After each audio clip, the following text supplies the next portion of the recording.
Okay, we are now live on YouTube. So welcome to the morning session of the Kansas Court of Appeals. I'm Karen Arnoldberger, Chief Judge of the Court of Appeals, and I'll be presiding judge over this panel today. Joining me today is Judge Stephen Hill, who I think within the last year now has become the longest serving judge in the state of Kansas. Is that right, Judge Hill? That's correct. And we also have Judge Gordon Atchison with us today on the panel. And Judge Atchison has been on the court about 11 years now, I think, 10 or 11 years. You all of you that are on the screen today, I know have had oral arguments before, so you're familiar with the process. But we've read your briefs and we're very familiar with the facts of the case. So you don't need to spend a whole lot of time with the facts. Because you will only have 15 minutes. Now, if the parties would state their appearance, please, and if on a particular side more than one person is going to argue, let me know that so we can split your time. So first, for Travelers, who's the appellant, Mr. Townsley. Good morning, Judge. It's Bill Townsley. I represent Travelers Insurance. It's insured in this case was the law offices of Brian Grace. Okay, and did you want to reserve any time for rebuttal? Well, I will, Judge. I note that we requested 20 minutes. Are we just arguing 15 though? Well, I did notice you requested 20 minutes on your brief. I don't see that we have allotted 20 minutes. Well, apparently that responds to our request then. Okay, so how much time in rebuttal? I think you'll find we're pretty lenient with time anyway. So well, I appreciate that. Let's just say 3 minutes then. 3 minutes in rebuttal. Okay, and I know we'll have a lot of questions on this case for both sides probably. Okay, and for the appellees. Your Honor, please, the court, Glenn Griffith appears on behalf of the Director of Workers' Compensation. The council have discussed previously. We've decided to split this 5, 5, and 5. Oh, okay. All right. And who's going to go first? That we didn't discuss, Your Honor. We did not discuss that. I just assumed we'd go in the order on the caption. The order on the caption, which would mean the director and then Onebeacon. And then Mr. Emerson, and you represent? Yes, Your Honor. Timothy Emerson on behalf of the Kansas Workers' Compensation Fund. Also present with me today is Jennifer Ouellette, who is fund counsel in Topeka. She is here with me, but not anticipated to present argument today. Okay.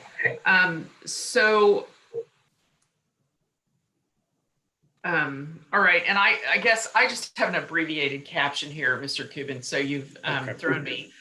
So Glenn Griffith will go first. I don't know if the fund is listed second or if Onebeacon is listed second, but.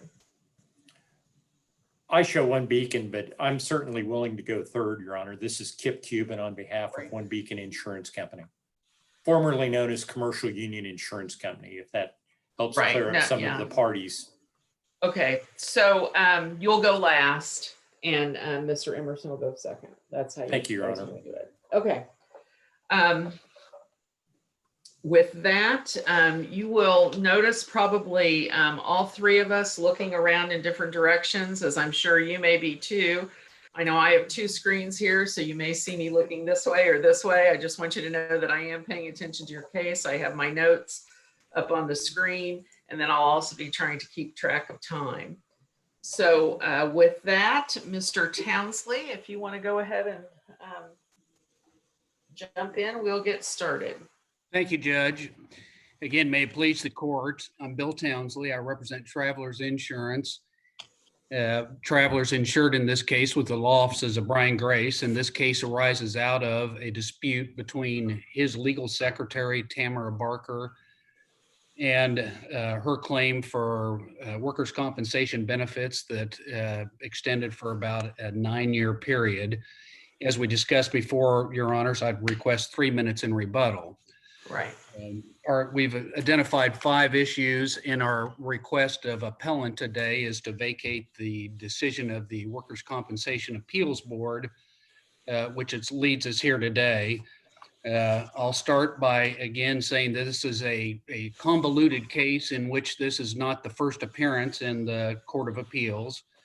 In fact, this is the 3rd appearance for this case. The history, Your Honor, I understand that you're familiar with. I can recount. Right, and let me stop you right there because I have a couple questions I'd like to ask you, Mr. Townsley, if I could, just to see if we're all on the same page here. All right, when this case, and let's skip, I guess, well, if this is the 3rd time, it'd be the first time the case came before us, because I think I was on that, the case where we sent it back down to make a determination as to whether it was one incident or one injury, to determine whether it was $100,000 limit on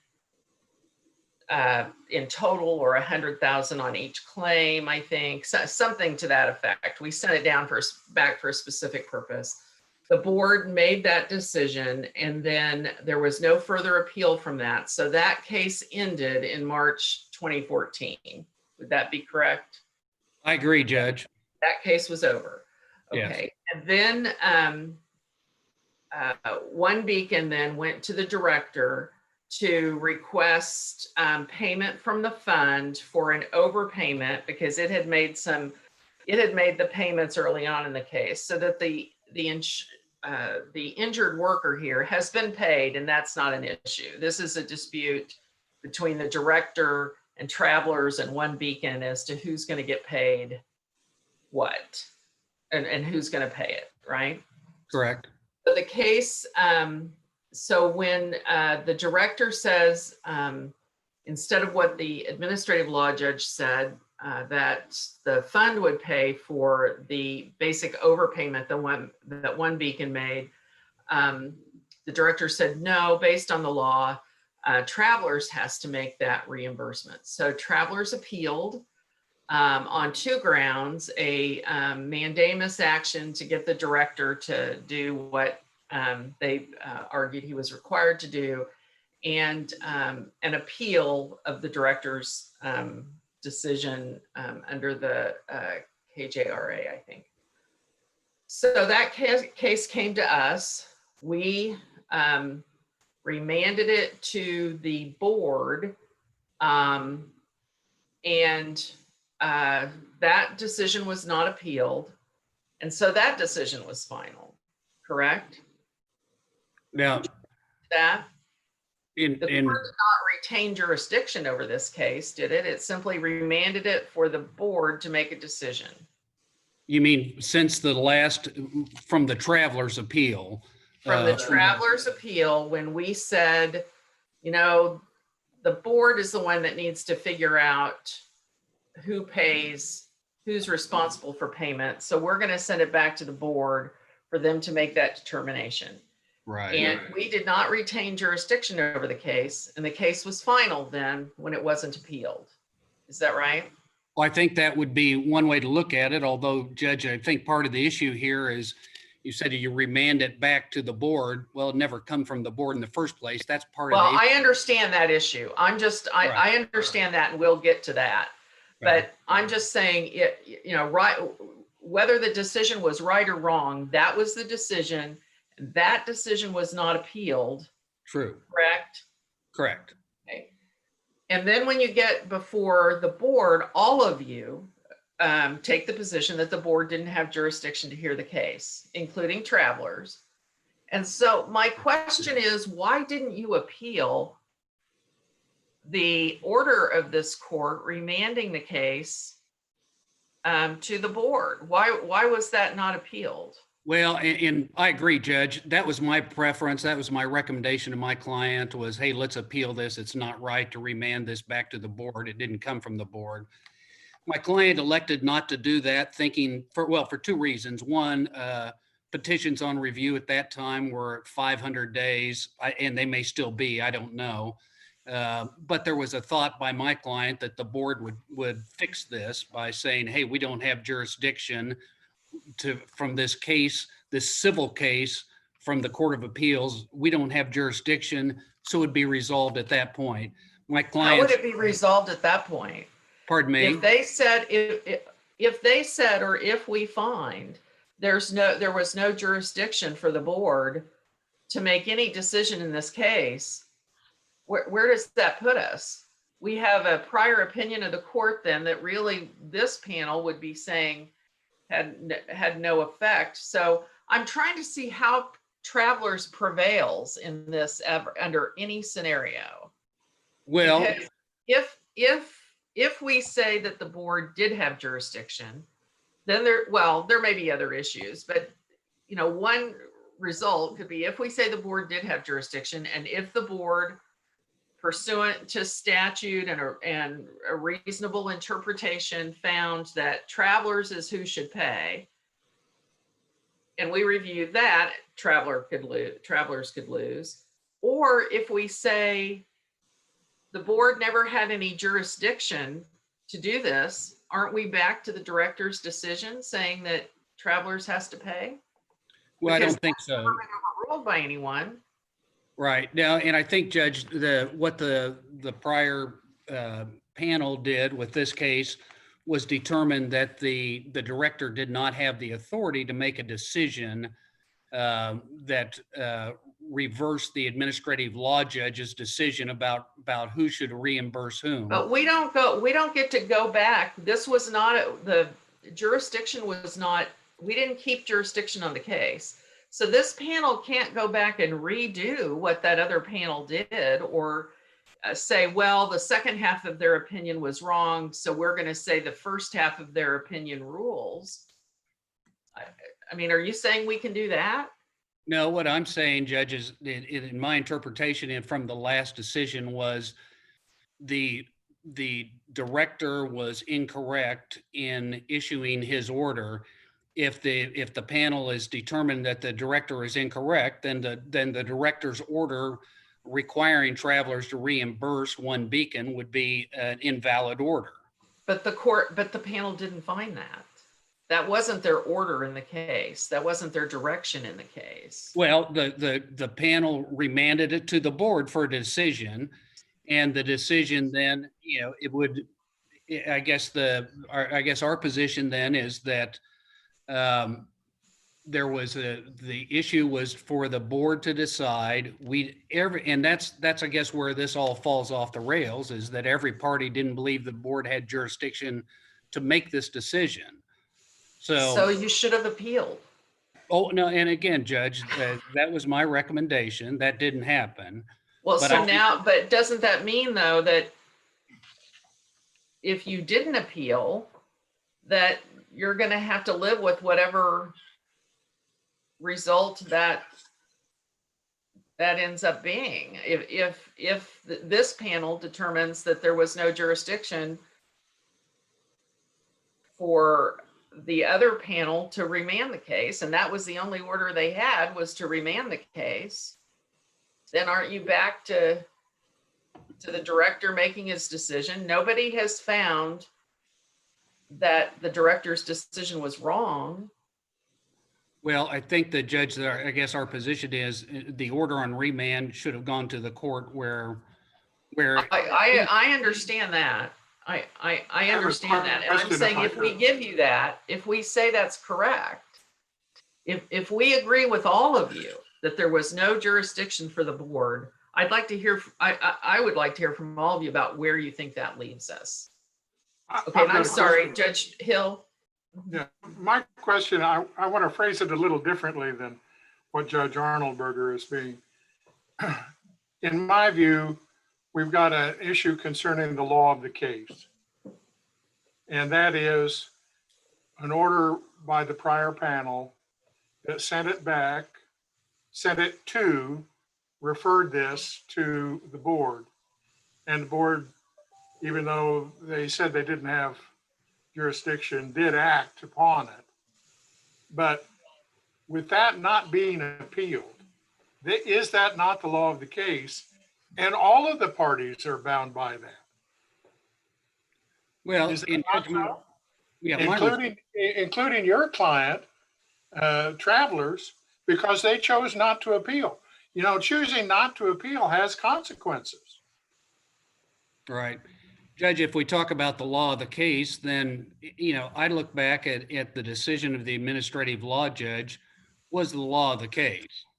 Well, And- that could be, but now you have an intervening judgment made by the Court of Appeals that says, it goes to the board.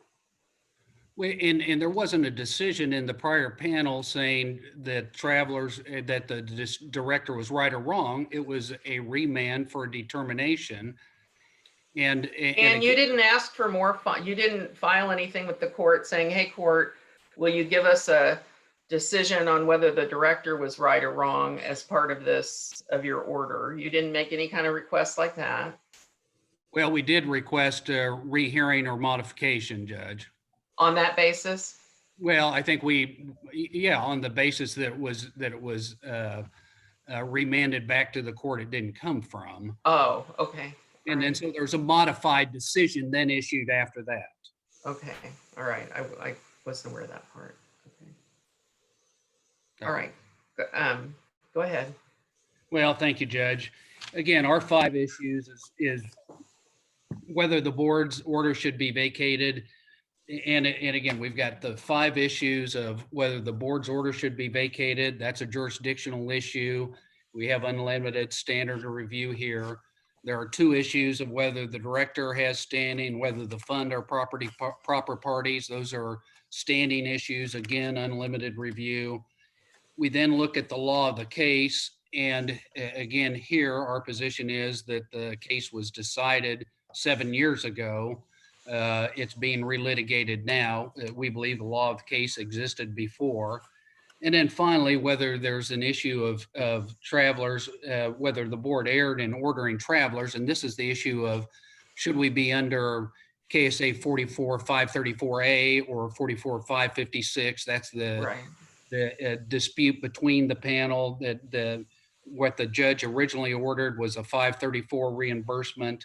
The analysis of the prior panel in this case was it's a 556 analysis. We disagree with that. In fundamental throughout all that is this due process issue of how do you make travelers responsible for 26 months of its coverage period where there was no accident alleged against that employer. And that's significant, I believe, too. That's a fundamental due process issue.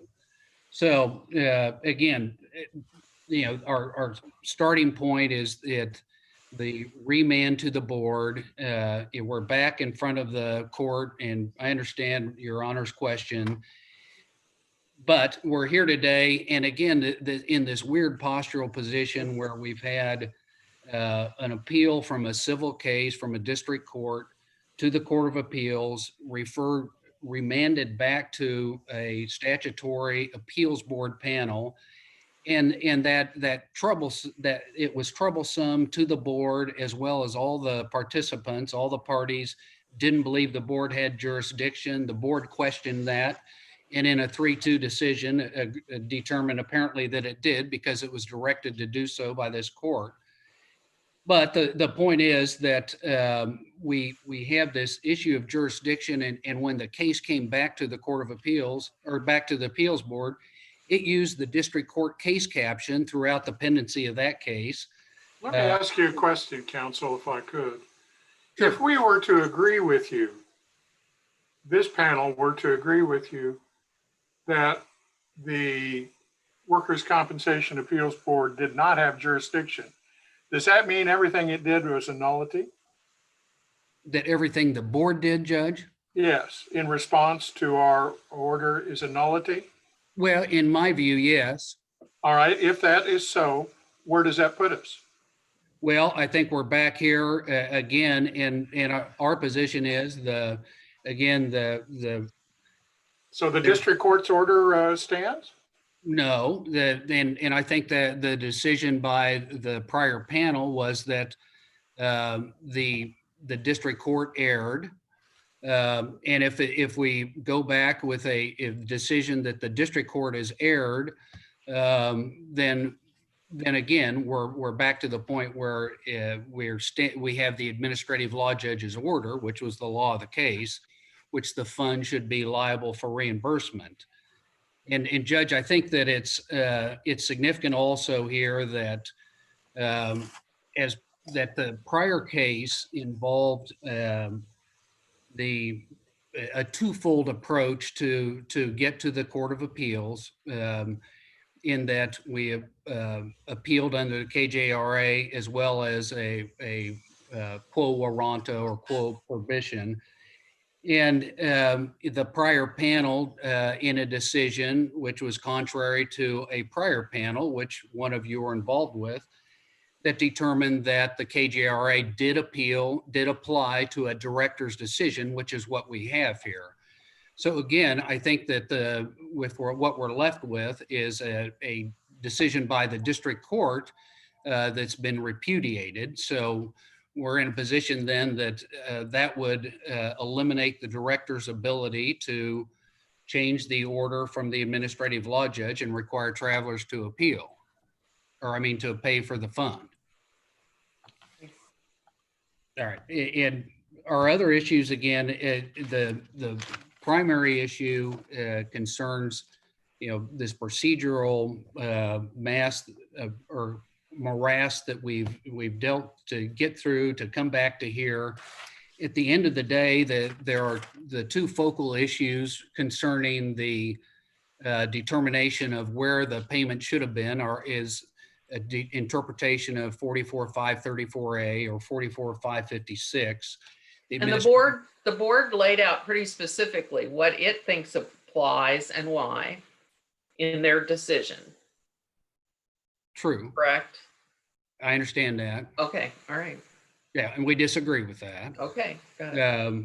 And again, it's the issue with 534A couldn't have been made more clear when the board created two separate accidents. There'd be an argument to be made that 534A wouldn't have applied with a single accident.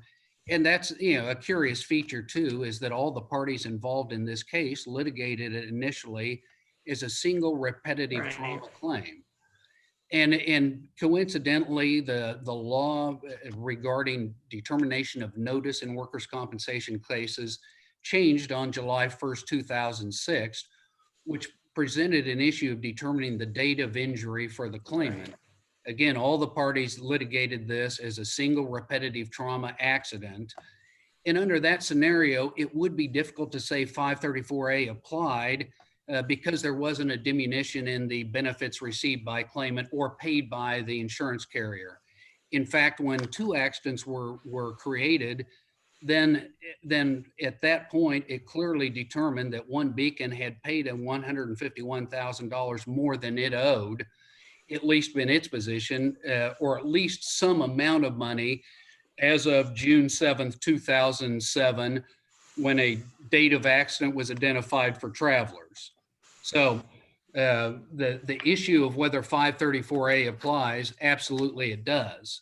If so, then the director has no input. His mission is solely ministerial. And again, that's what the prior panel addressed, is the function of the director and whether or not that he could begin this investigation or make his own decision that it's a 556, not a 534. Okay, we've asked you a lot of questions, Mr. Townsley, and I have allowed you to go over.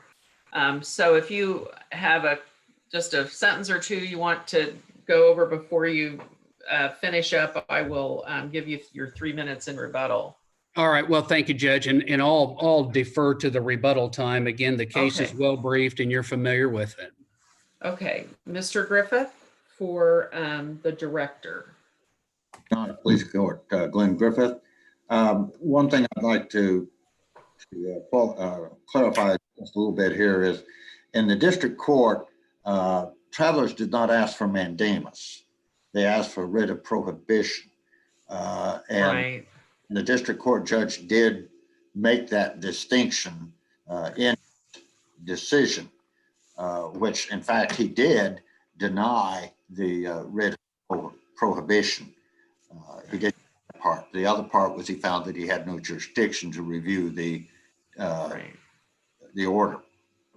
And we agree that this isn't a factual case. This is a legal issue case. And I believe the court made an excellent point is, where do we go from here, one way or the other? I think that either way we go, if the board does not have jurisdiction, then I think the district court's order is still in effect. If the board did have jurisdiction, then the board ordered travelers to pay. So, and I think we mentioned in our brief, it's kind of a catch-22 situation. And I will address the court's question about the appeal, why there was an appeal. I will be very blunt and straightforward with the court. Took this as not a final, Travelers One, I'll refer to that as not a final decision because it did not dispose of all the issues in the case. It remanded the case back to the board for more facts, if you will, in other words, to make a determination. Be that as it may, whether it's that was a correct decision or not, that's what was decided. And quite candidly, we have to take the fact that as far as we looked at it from a legal standpoint, Schmidt line is the law in Kansas because it is a Supreme Court case that says the director's decision is not subject to appeal, to review in the district court. Now, there's another case out there, and that I'm not sure that we mentioned it in our board a brief, and that's Sanders versus State of Kansas at 278 Kansas 487. Again, that case was part of this whole line of cases that started with Roger Reed Miller versus Harness.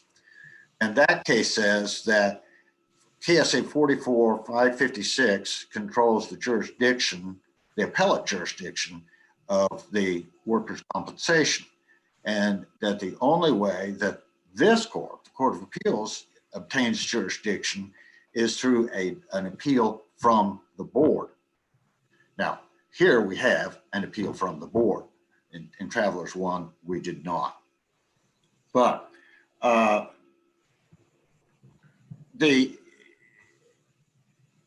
you can tell from our brief, our argument is, and of course this court has a duty on its own to determine whether or not it has subject matter jurisdiction.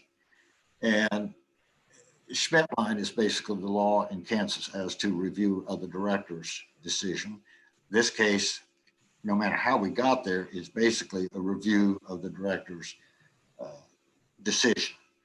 So, there's no, I don't think there's any argument that there is a shift away from the Supreme Court's holding that or decision in the syllabus that the district court does not have jurisdiction. In fact, if anything, it's just the opposite. Cincinnati isn't that old. They came up with the same conclusion. So, as far as the director is concerned, I don't know whether we would have taken a direct appeal from this case or not, but for the fact that it was, well, not an appeal, a petition for judicial review, because the way we look at it, the end is going to, the end result is the same. Right. Has been ordered to reimburse Onebeacon, and either way this comes down, that's basically what's going to happen.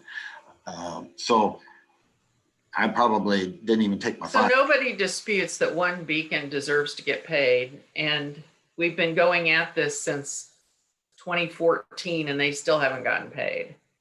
Right. And we cited in our brief, Supreme Court case, at the top of my head, I don't catch it, I can't remember it, but in there, the Supreme Court says, look, when you get down to a case where you have two insurance companies fighting over who pays what,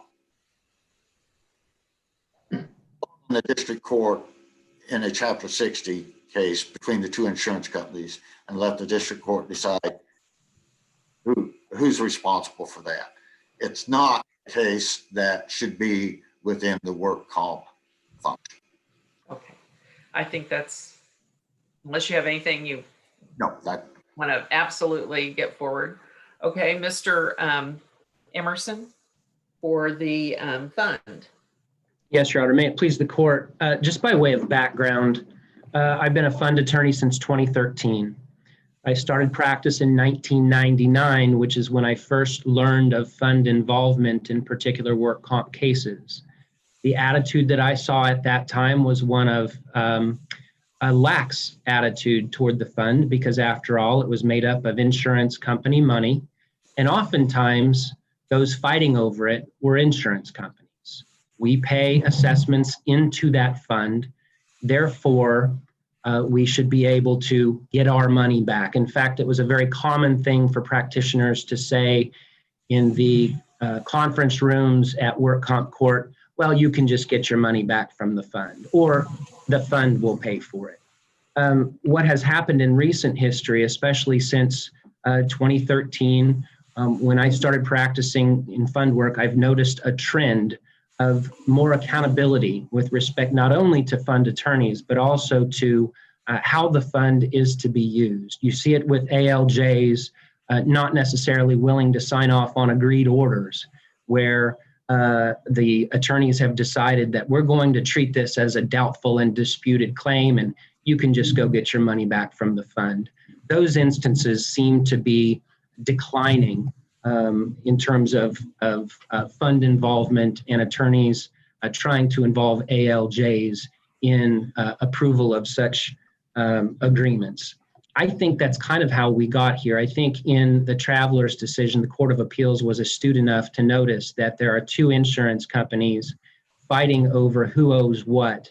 And here's this party out here, the fund, that's not even been a party to the case, not even been noticed up that there may be an issue as to fund liability.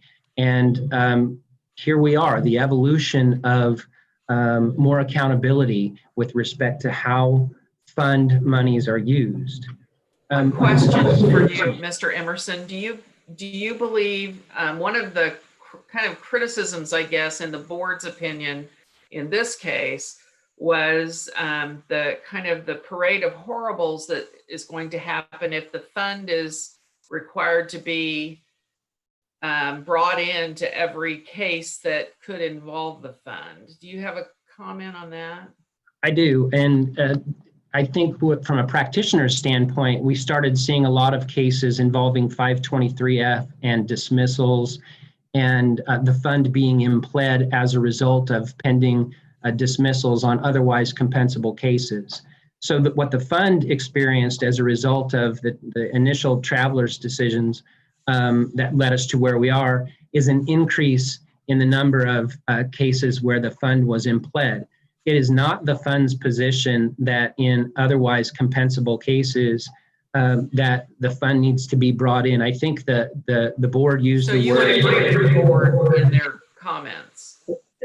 In part. I think when there is a legitimate situation where the fund is going to likely be looked to cut a check, then absolutely the fund is entitled to that due process. The fund is entitled to notice that, hey, you get out your checkbook, which again, years ago was kind of a joke. If the fund was involved, hey, get out your checkbook.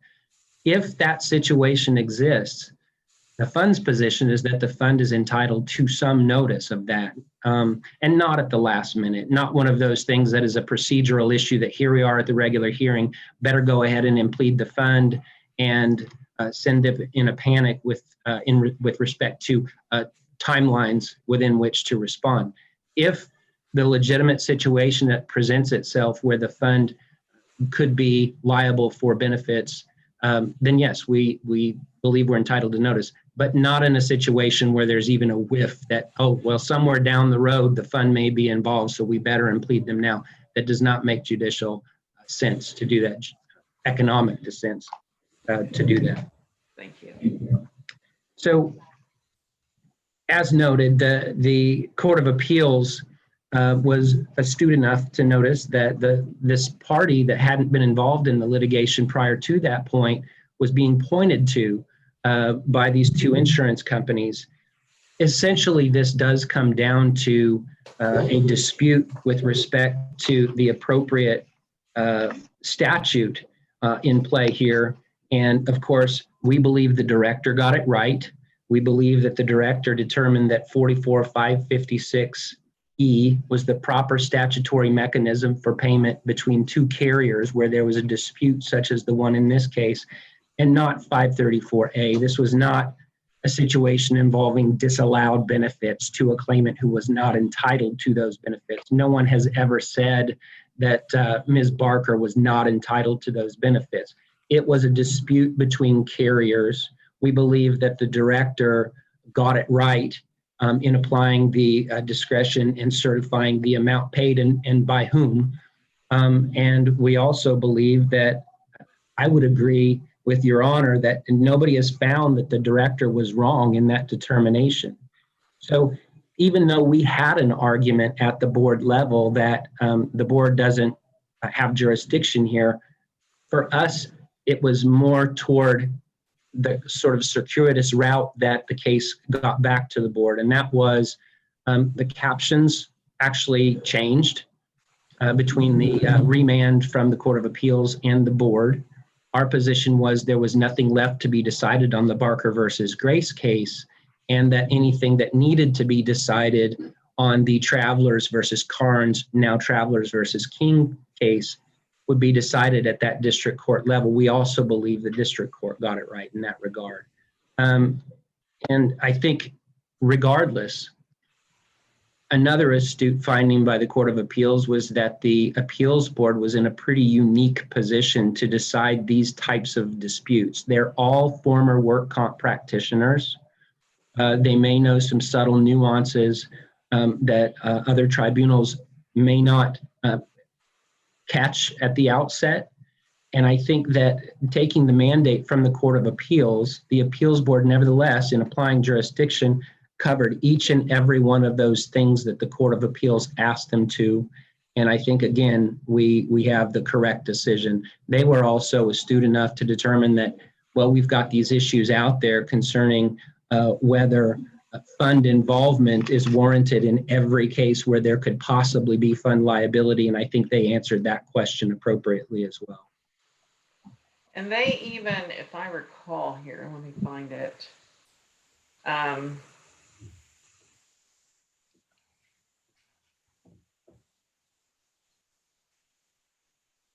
So the board, though, admits in its order that it affirmed the ALJ's award regarding medical expenses.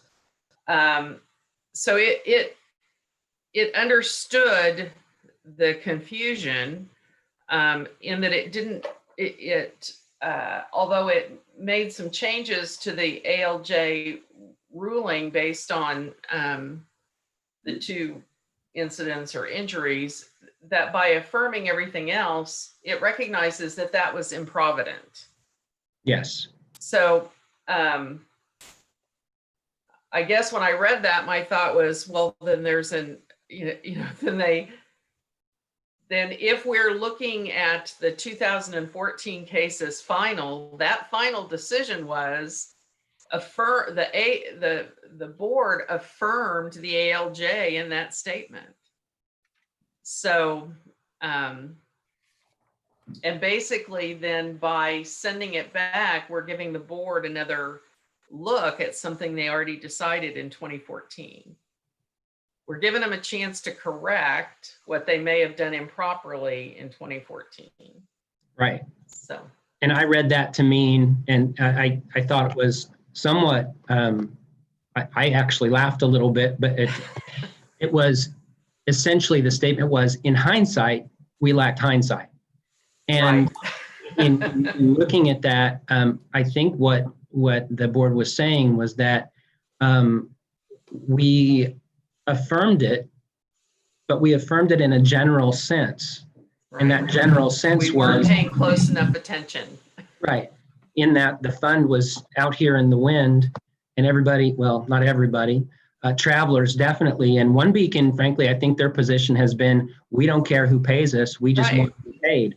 I think the board is actually saying what the Court of Appeals said in Travelers, which is, hey, the fund was out here in the wind, and in hindsight, we lacked hindsight. Right. Okay, thank you. Do other panel members have any questions of Mr. Emerson? No? Okay, Mr. Cuban. Onebeacon, who's been waiting for their money. Thank you, Your Honor. I also wanted to thank you for pointing out how old I am, since Judge Hill has been on the Court of Appeals longer than any other judge. I also had the privilege of appearing in front of him when he was a district court judge. So right. That was a few years ago. Well, I Count. don't think you and I, Mr. Cuban, need to be talking about age at all. Aside from that, this is Kip Cuban, and I'm on privileged to represent Onebeacon in this appeal. And the court correctly stated the position of Onebeacon in this matter, and that is that nobody has argued or appealed or has taken issue with the fact that Onebeacon overpaid $151,782.59 in benefits, and we would like to get our money back. We followed the procedure at that time in asking for certification, and the director, sua sponte, decided that he was not going to certify those amounts to the Commissioner of Insurance for reimbursement by the Second Injury Fund, but rather indicated that Travelers would be the one who would have to reimburse us. And as a result, we started on this a series of appeals, Travelers 1 and Travelers 2, which we're currently in. But our position is basically set forth and argued in the briefs. And unless the panel has some specific questions for me, I'm not sure I have much to add to what we've already stated in the briefs, Your Honor. So what's your position on what happens if we determine that the board didn't have any authority to take any action in this case? That Travelers 1's order sending it to the board, that there was no jurisdiction for the board to take any action. Where do we go from there if that's our decision? And you keep cutting out your video for some reason. But I'm sorry. I think it has to do with the bandwidth that we have. But okay. I will try and come back in video as soon as I can. It pauses every once in a while, but I can clearly hear, and even though I'm just in block letters on your screen. Okay. My reading of Travelers 1 was that the Court of Appeals vacated or basically indicated that the district court was incorrect in its determination that it did not have the authority to review the decision of the director. So I guess one of two things could happen. This matter could be referred back to the district court for that determination, or that the district court the determination by the district court had no impact on the law of the case, and that the fund should reimburse. Because as the Court of Appeals stated, or as the board had stated twice before when it affirmed the decision of the administrative law judge, both on its first analysis of the case, and secondly on remand from this court in the unpublished decision, the fund was to be the reimbursing instrument in those. So I think if all this shakes out and none of the decisions have made any difference since the board determined that the fund should have to reimburse, my view is that would go back in effect, and that the fund would reimburse us. But even though we're a necessary party to this appeal, I'm not sure that we're an important party to the appeal, because nobody disputes that we're owed the money. It's just a matter of which entity is going to reimburse us. I'm not sure I agree with Mr. Emerson's point that this is two insurance companies fighting as to who pays. It's more like a determination between the fund and an insurance carrier as to who's going to be the reimbursing agent in this matter. If the fund pays, and I should have asked Mr. Emerson this, but if the fund pays, is there any ability for the fund then to go against Travelers to collect what it believes it was legally required to pay? I'm not sure that there's any case law on that particular issue, Your Honor, and I would doubt that. I just based don't know upon if the Wasson- statute addresses that at all, whether No. the fund has the right to. The closest thing to a determination on that would have been the Wasson case back in 1999, where the Supreme Court held that the fund doesn't have the right to litigate reimbursement cases. Okay. So that would That's be the the last only word. decision that I could really point to. I'm not sure that case has been revisited since 1999. Okay. Any other questions from the panel for Mr. Cuban? No, not for me. Okay, your rebuttal, Mr. Townsley, 3 minutes. Thank you, Judge. May it please the court. Let me start first and let's address this issue that you had initially raised about where does this case go if you Right. determine that the board exceeded its jurisdiction and had none. Well, the conclusion of the Travelers' first case, the panel said, Karns' reimbursement order exceeds the statutory authority afforded the director. Because the order oversteps Karns' authority, it is invalid, at least as erroneous application of the law and as a failure to follow the prescribed procedures. So what that court said is that determination by the director was invalid.